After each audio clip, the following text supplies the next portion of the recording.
It is so good to see you this morning. We welcome you to Edge Church today, and Gina and I have been away in the mountains for a week, and it just feels good to be back home. I tell you what, I want to thank you for being the kind of church that celebrates and is excited for Gina and I when we get to catch our breath for a little bit, because we had a great time, and it always feels good to come back home. It's kind of like sleeping in your own bed after you've been gone for a while. It just feels good, you know? It feels good to be standing right here on Sunday morning with you. So we're glad that you're here today. And this morning I want to talk to you a little bit about the vision of Edge Church, the vision of Edge Church. And I've been thinking this week about college majors because graduation is coming up here in the next couple of months. And, you know, there's some really creative degree plans. Some of us are in college now. Others of us graduated. Some of us graduated like a really, really long time ago. But I want to just do a little survey this morning. How many of us changed our major at least one time when you were in college, okay? Yeah, that's several of us. They say the average student does several times. How many of you changed your major like at least two times, okay? Yeah, oh yeah, that's most of us. Yeah, maybe, how about 3 or more times? Anybody? Yeah, I changed mine. I had 4 different majors when I was in college. I started off as a undeclared major, you know, like the people that are really ambitious, you know, for their life, people that have a vision for their life, undeclared. And then I was going to be a coach, so I was going to major in kinesiology. And I did that for a semester. And then I was going to major in business. You know, I finally listened to my mom. I was like, okay, I'll major in business. And then after I took accounting, I was like, I got to get away from that. I'm going to go on over here to the communications department. And so the university said, well, you know, you can do that, but you know, the communication majors never find jobs. So are you sure that you want to do that? And I was like, I don't care. I have to graduate, you know. And I was like, I'm going to communicate every Sunday, so it doesn't matter, you know. It doesn't matter what it is. But sometimes we have to change those plans, don't we? And you know, in college, you kind of go through this process of self-discovery. You kind of find out, am I good at this or am I good at that? And you kind of refine and define where you're going to go for your life. And hopefully by your sophomore or junior year, you have a little clarity. You know, if you don't, you're going to be at school for a really, really long time. But hopefully you can figure that thing out so you can figure out where you're going. You can find out the vision that you have for the future. And they have some really creative degree plans now. In fact, they have one called art therapy right now. Does that sound like fun? Sound like a cool deal? You get around, you finger paint with everybody that's going through adversity in their life, and you make people feel better. That sounds cool, doesn't it? Art therapy. And I went to a university where we had a poultry science division. Poultry science. What are you majoring in? Poultry science. Whoa. What do you do? Well, we love chickens. Buck, buck, buck, buck, buck. You know? How'd you decide to major in poultry science? You know, I was at Chick-fil-A, man, eating a sandwich, and I had a revelation from God, and poultry sciences. Sounds awful, doesn't it? Here's the best major. This is so good. Turf and golf course management. Doesn't that sound good? If you want to just hang out on the fairway, you know, repair the sod a little bit, work on your drive, you know, pull some weeds. I don't know what you do when you major in that, but it sounds cool, doesn't it? Sounds really good. A lot of great degree plans. Floral management. Boy, that sounds like fun, doesn't it? Floral management. I don't know what you do there. Arrange flowers, I guess. Poetry, right? You want to make the big bucks. I majored in poetry, you know, that kind of thing. Hopefully, we find the vision that we have for our life, because, you know, a lot of people go through their entire life with an undeclared major, not really certain as to where they're going, not really certain about what their life is about, not really certain about what the future holds. Today I want to talk to you about how you can develop a vision for your life, how you can develop God's vision for your life. We also want to talk to you a little bit about the vision of the Edge Church, because vision is contagious. And today we're calling this the 2020 experience, because we're getting focused on the vision of God. And a vision is simply a clear picture of where you want to go. I'm here now, but I want to go there in the future. And we ought to have a vision for all areas of our lives. I hope you have a vision for where you want to be spiritually. You know, if you could project into the future and see where you're going to be in maybe 5 years or 10 years from now, spiritually, my walk with God, I'd like to be here. And I hope you have a vision for your life. If you're a parent, for your children, you know, I pray for my kids and I teach my kids. I challenge them. As a parent, that's our responsibility, is to help our kids mature and to be godly young men and young women. And I have an idea of what I'd like for their life to look like as a parent.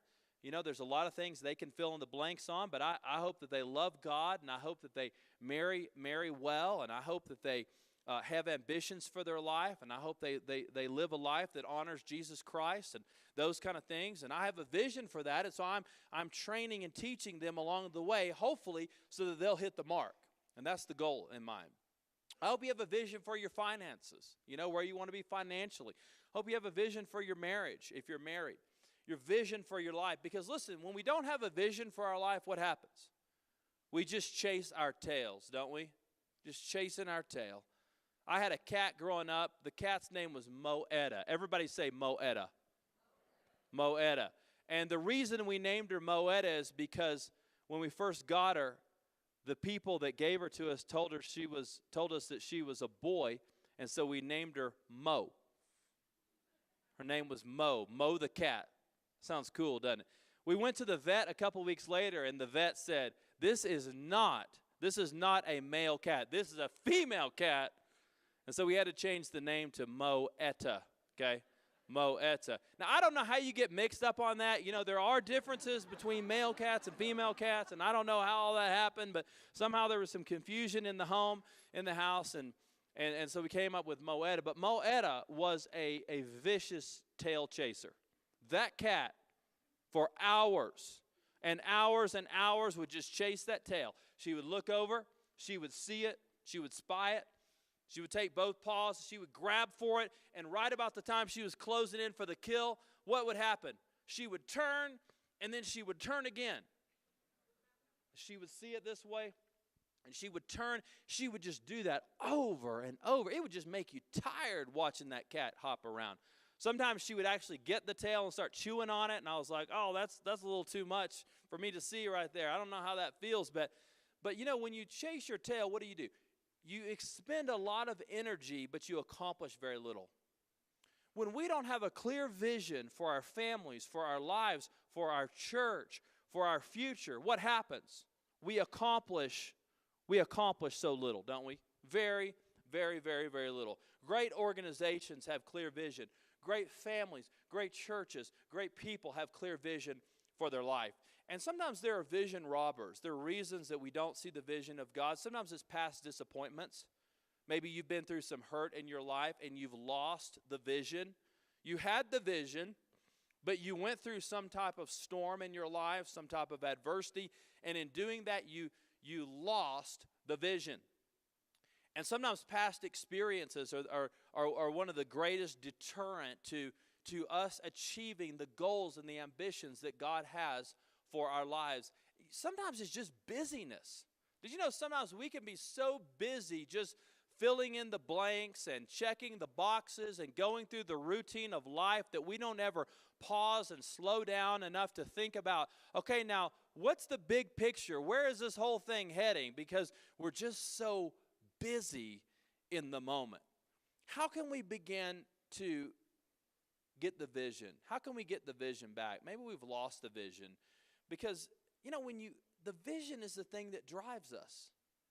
The vision is the thing that gets us up out of the bed when we're depressed and discouraged and when we don't know what to do. It's the vision of the future. It's the hope that God is taking us somewhere. It's those ambitions that we have in our life that drives us and drives us and drives us even when we feel beat up and we don't know what to do.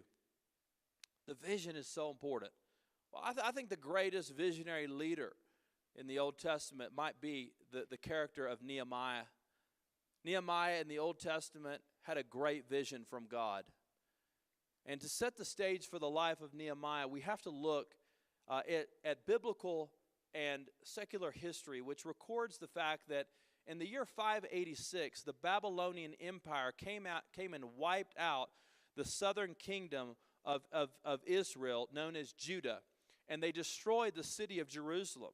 They leveled the walls. They tore down the temple, that big temple that Solomon built in all of its glory. Came tumbling down. Babylon just wiped them out. and they took 50,000 Jews back to Babylon. So now the Jewish people are exiled, they are slaves, they're nobody, they've been taken away from their homeland. And sometime later, the Persian Empire came in and destroyed the Babylonians. And the Persians came in and they said, to the Jews, they said, if you guys want to go back home, that's fine. If you want to stay here in Babylon, that's fine too. And so some people started going back to Jerusalem. How many of you know this? The Jewish people have a relationship with the city of Jerusalem that is sacred and spiritual. It goes back thousands and thousands and thousands of years.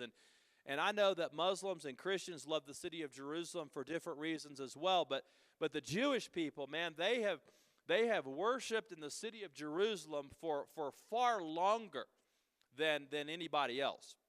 And there is a sacred relationship between the Jewish people and the city of Jerusalem. So now the Persian Empire has come in, and Nehemiah is the cupbearer of the king, meaning that he would taste and sample the king's food and wine before he would eat and drink. And in the ancient world, the cupbearer was like the most trusted confidant. The person that would eat the king's food before he would eat it had to be trusted because people were always trying to kill the king. And so you would never put somebody as a cupbearer if you didn't have a lot of confidence in them. So Nehemiah is a Jewish man living in Babylon under a Persian ruler, but he is a very close confidant. He's in the inner circle, okay? He's a cabinet official, if you want to say that. And he's about to get a vision from God to go and to rebuild the walls around the city of Jerusalem. Now we know that the second temple had been built. And so some of the Jews had gone back to Jerusalem. They had rebuilt the temple. Okay, so Solomon's temple was built. The Babylonians destroyed it. Everybody went away as exiles. And then some of the Jews came back. They rebuilt the temple, but the walls of Jerusalem were not intact. And you got to understand that in the ancient world, that if you don't have walls around a city, it doesn't matter how cool the temple is. It doesn't matter how many shopping strips that you have. It just doesn't matter because people will come in and wipe that out. So a city was only as good as its walls. Now Nehemiah is motivated from the Lord. He has a vision from God to go back to the birthplace of his forefathers and to rebuild the walls that have been decimated around the city of Jerusalem. And I want to talk to you today from the story of Nehemiah about how to develop a 3D vision for your life. A 3D vision for your life. Here's the first thing that vision brings. Vision brings definition. Okay, write that down. Definition. It brings focus. It brings definition. Now notice Nehemiah chapter 2. And the king said to me, "Why is your face sad, seeing that you are not sick?" And this is nothing but sadness of heart. And then I was very much afraid. And I said to the king, "Let the king live forever." This is like a page out of Nehemiah's journal here. "Why should my face be sad when the city, the place of my father's graves, lies in ruins and its gates have been destroyed by fire?" And verse 4, then the king said to me, "What are you requesting?" And so I prayed to the God of heaven. And I said to the king, "If it pleases the king, and if your servant has found favor in your sight, that you send me to Judah, to the city of my father's graves, that I may rebuild it." And it's beautiful that Nehemiah, he's been praying, and now God opens the door. The king says, "Hey, what's the problem, Nehemiah? Why are you so discouraged?" "Hey, I've got to go rebuild the city. I've got to go rebuild the walls of the city of Jerusalem." And Nehemiah had a clear vision of what he was called to do. I mean, it's interesting that he says here, "I want to rebuild the walls of the city, that I may rebuild it." Nehemiah realized he was not going back to Jerusalem to take pictures, to hang out, to talk to old friends. He wasn't even going to build other buildings. He wasn't going to build a stadium. He wasn't going to build a high-rise apartment. He wasn't going to build an office complex. He's going to build a wall. And when we have a clear vision from God as to what he's leading us to do and what our life is about, what happens? It begins to push out the things that are not a part of the vision, and it begins to push into the box the things that are a part of the vision. And listen, if you're going to succeed in life, You've got to be able to say no to the things that don't fit with the vision of your life, and you have to say yes to the things that do fit. If you're committed to everything, you'll be committed to nothing. And here at Edge Church, we really abide by that in so many ways. You know, there's so many different churches. There really are. Churches have different visions. And if you've been a part of this church, you know that our church is different, you know. I have people come in sometimes, they're like, "You're not from here, are you?" And I'm like, "Yeah, I'm not," you know. And I'm like, "I'm okay with that." I'm like, "Yeah, I know it's different. I mean, of course it's different. But why do we want to be like everybody else, right? Why do we want to be the same as everybody else? We need to figure out who we are and become that. And don't worry about this other stuff." Nehemiah is focused. Vision brings definition. It's kind of like Taco Bell is now serving breakfast. Did you guys know that? Is there something wrong with that?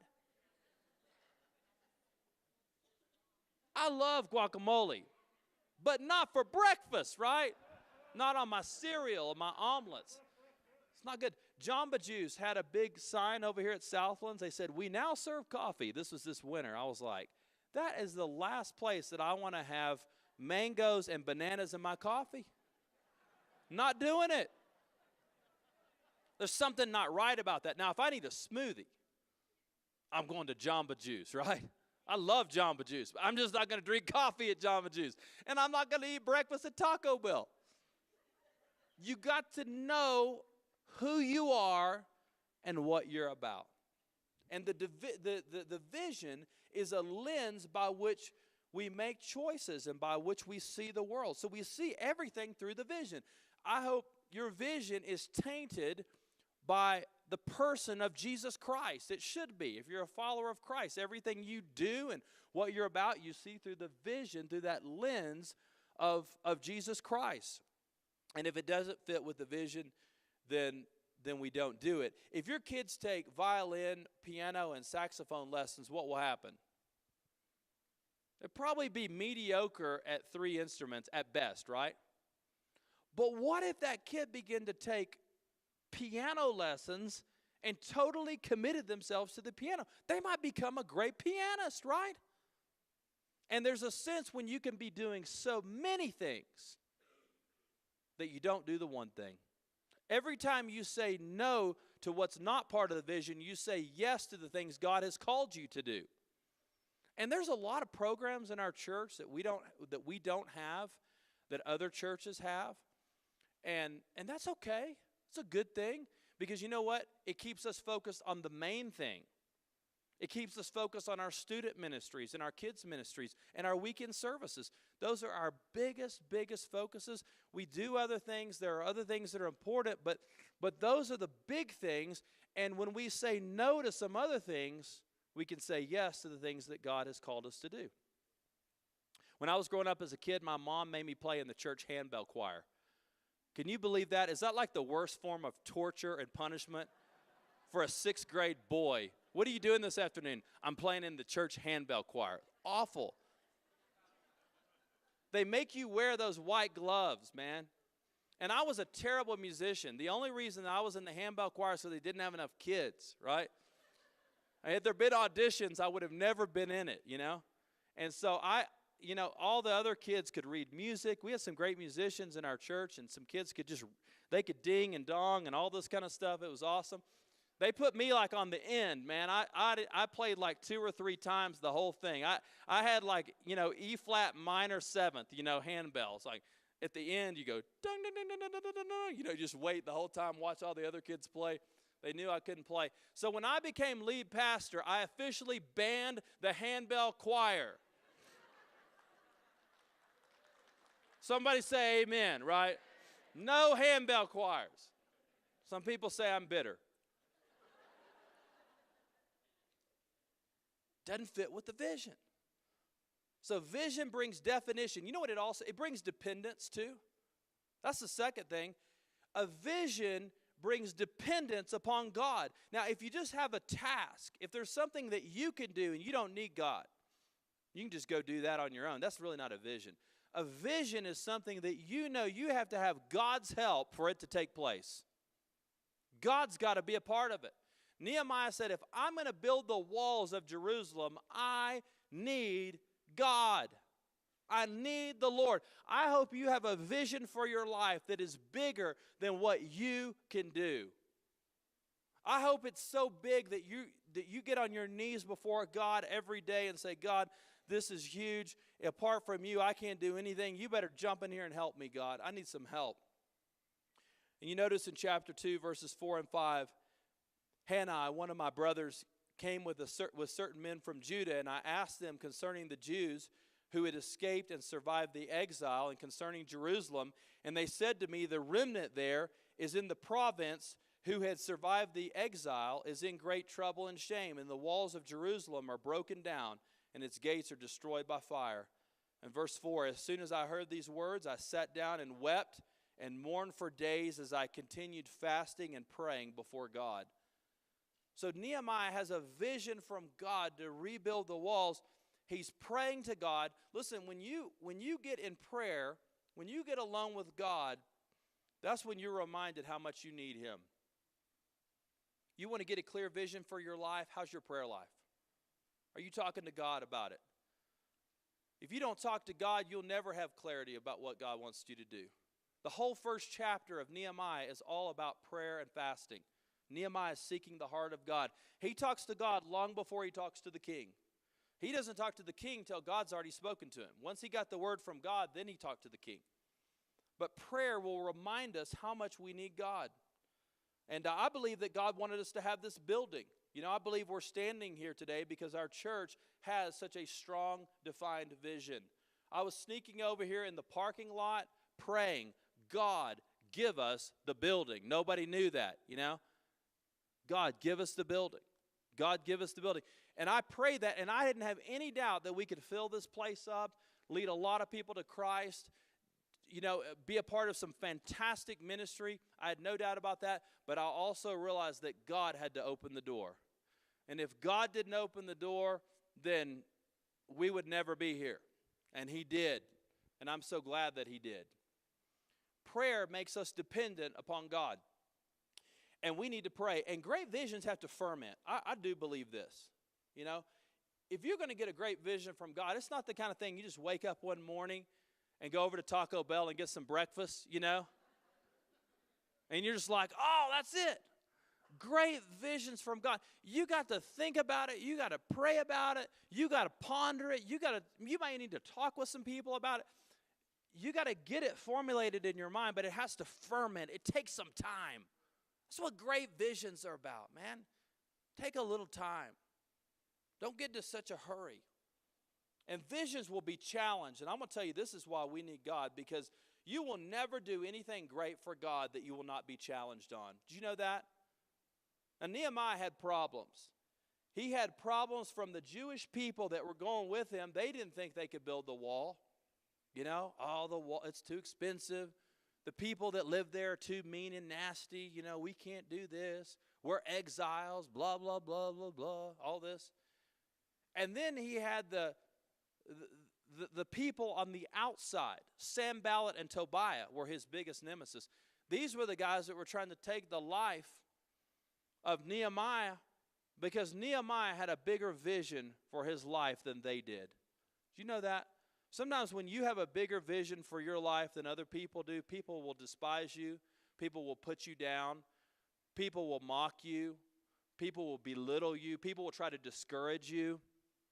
And it's all because you have a vision.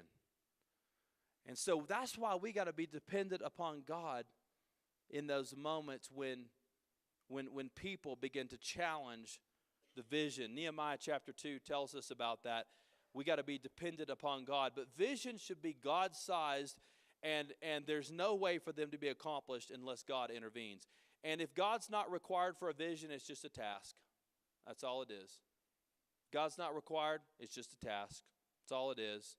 I love the Proverbs. It says, where there is no vision, the people perish. Maybe you guys have heard that proverb before. There's another translation that says, where there is no vision, the people cast off restraint, meaning that people go back. And I found this true in life, that most people live the way they have always lived. I grew up in this kind of family. I'm going to turn out just like my mom and dad.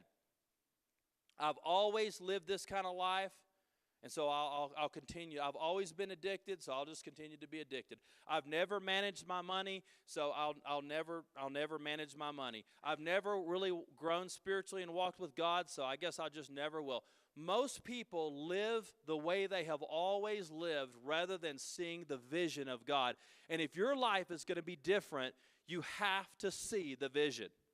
You have to see the vision of God. When you begin to see where God is taking you, it begins to remove you from where you have been and begins to catapult you into where He's leading you to go. So vision makes us dependent upon God. And here's the third thing it does. It brings design. Vision brings design. It brings a plan. And look at this in chapter 2 again, verse 6. And the king said to me, how long will you be gone, and when will you return? He's like, okay, Nehemiah, you can go do this, but tell me what you're thinking. So it pleased the king to send me when I had given him a time. And I said to the king, if it pleases the king, let letters be given to the governors of the province of Babylon, or beyond the river, that they may let me pass through until I come to Judah, and a letter to Asaph, the keeper of the king's forest, that he may give me timber to make beams for the gates of the fortress of the temple, and for the wall of the city, and for the house that I shall occupy. And the king granted me what I asked, for the hand of God was upon me. So God gave him favor, and when God gave him favor, Nehemiah asked the king, here's the beautiful thing. The king not only let Nehemiah build the walls, he paid for it. He said, you can have time off of work. Here's the wood. Here's the people. Here's the letters. What else do you need, Nehemiah? How can I make that happen? Had Nehemiah just decided he was going to go build the walls and not talk to the king, he wouldn't have had the resources. And it says the hand of God was on his life. Isn't that beautiful? Love that. Now here's Nehemiah's plan. Because listen, if you have a vision from God, but you don't have a plan, you just have a dream. That's all you've got. And the world is full of people that are dreamers. The world is full of people that have cool ideas. I have a lot of cool ideas. You have a lot of cool ideas. Show me a vision from God with a plan, and you can impact the world. Look at this. Here's Nehemiah. Here's what he did. Number one, he convinced the king to allow him to leave his service to rebuild the walls around the city that previously was a military threat. Number two, he convinced the king to pay for the building project. Number three, he motivated the king to write letters to the kings of the surrounding governors to allow him to pass through safely. Number four, he asked the king to work a deal with Asaph, the keeper of the king's forest, to give him enough timber to build the gates.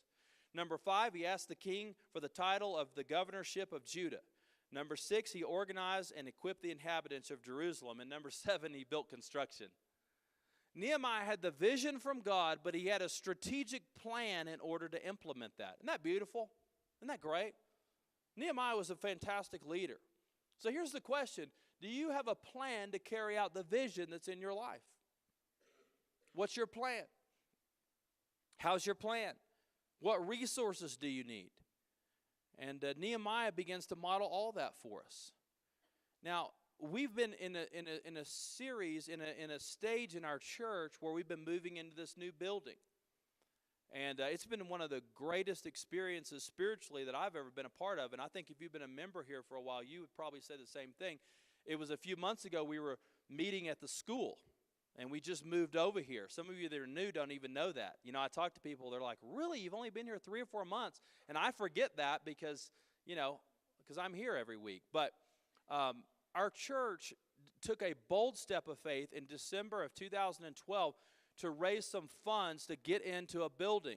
And at that time, we did not know where that building was. We just knew God was leading us. God was stirring our hearts. God was directing us. And so we made some commitments, financially speaking, some financial commitments to raise some extra money above and beyond our normal giving so that we could keep the operations of the church going but have some extra funds to move into a building. And our church pledged $400,000 over 24 months. basically is what it was. And we thought, we may be in the school for another year or two, or maybe longer. We didn't know, but we just knew that we were going to start raising the money. Okay. Well, God opened the door for us to move here sooner than we thought. And so a year later, we were moved into this building with the renovations all done, and the whole thing looking great. And we moved over here. And today, I'm happy to tell you that we have given a huge portion of the REACH project. Again, our goal was $400,000, and we have given all but about $65,000 to the project so far. Is that not great? Fantastic. And I was doing some math this morning. I think it's like we need like 16% more, I think is what it is. Some of you mathematic types can figure that out. What percentage is 65,000 of 400,000? I think it's about that. We're having a $25,000 gift given today, so that brings it down to about to about 65,000. So we're really close, and a lot of that money is already pledged, by the way. It is. Now, at the same time, I will tell you this: if we had 100,000 more come in by the end of the year, it wouldn't be too much, because we have a long list of things that need to be done on this building. There's a lot of things that need to be done. However, the first step we got to take is we got to finish this 65,000 out. And in doing that, what it's going to pay for? It's going to pay for the rent on this facility and the operations of it to the end of the year. We have a two-tier strategy, two-tier plan. When we negotiated the contract with the owner of this property, we negotiated a lease purchase. So in 36 months, we buy the property. We're leasing it now, but we're moving towards a purchase. And so the first year was set up around the REACH funds, the REACH project funds. That's what we call it. If you see the signs out there, REACH project, you'll know what it is.